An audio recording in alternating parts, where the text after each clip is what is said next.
Okay, so now we have our Wi-Fi card in monitor mode.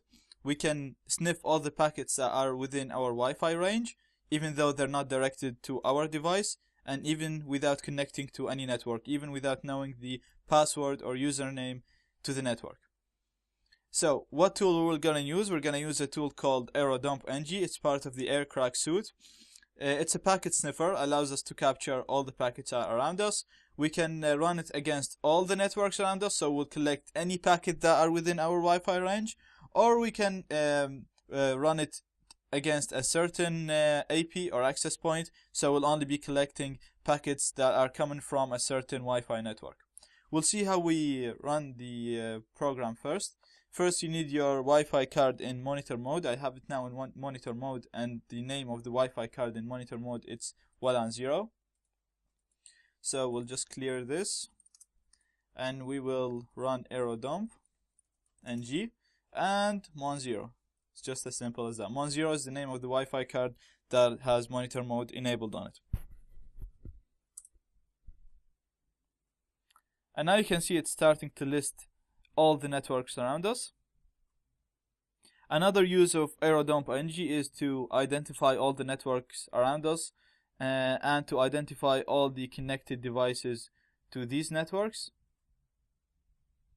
So I'm just gonna Control C now to stop sniffing, and we'll just have a quick look now. All the packets that we sniffed now, we didn't save them anywhere, so there was really no point of analyzing the packets, because we just ran it against all the access points around us to see what networks are around us and what they and gather information about these networks. So you can see like there is quite a good bit of networks around me. The BSS ID is the MAC address for the access point. So each as we said, each network device has a MAC address, and it's here written under the BSS ID column. The PWR is the power. So it's how far is the access point from our Wi-Fi card. You can see the test IP. This is the AP. This is the test router that we will be running a few attacks against. It's here in my room, so it's very close to me. It's -34. You can see as you go down, the networks are further and further away from me. So the closer the network, the easier for you to get to sniff the packets, because obviously you're closer and the packets can be collected easier. Also, all the attacks that we're going to explain in the future, the closer the network to you, the more effective the attack, and the quicker you will gain your access or achieve your goal. Beacons is the signals that the AP send. So each access point send a certain type of packets to tell all the clients around it that I exist and I'm there. So even if the network was hidden, it will still send these beacons to tell everyone around that network is, I'm here, I'm an AP, I have my BSS ID to be this, and I'm running on this information. So this is the number of beacons that each access point is sending. The data is the number of useful packets that we have sniffed. We'll talk about this later when we start talking about decrypting web encryption. So we'll just leave this for now. S is the number of data packets that we have collected in the past 10 seconds. So as you can see, we have 0 here, so 0 data packets in the past 10 seconds.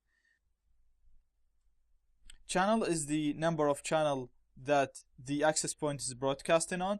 So each access point broadcasts on a certain channel. This is used so that there is no interference between access points that are beside each other. So say for example, I have an access point here, and like 5 meters from me there's another access point. If both of them are running on the same channel, there will be interference between those two access points, and the signal between them will be shorter, so the range of those access points will be shorter. So we use different channels so that there's no interference between the packets that are sent in the air. MB is the maximum speed supported by this access point, so it can go up to 54.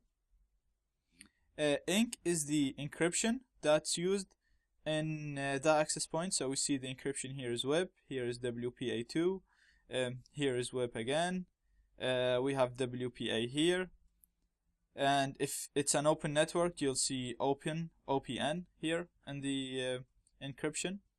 Cipher is the cipher that's used to decrypt the packets. So for WIP, it's WIP. But for WPA2, it can be CCMP, it could be TKIP. We'll talk about these later when we get into WPA cracking.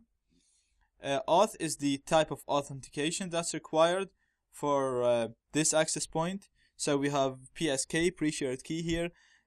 We have MGT for this one. And we'll talk about this later as well when we go to WPA cracking.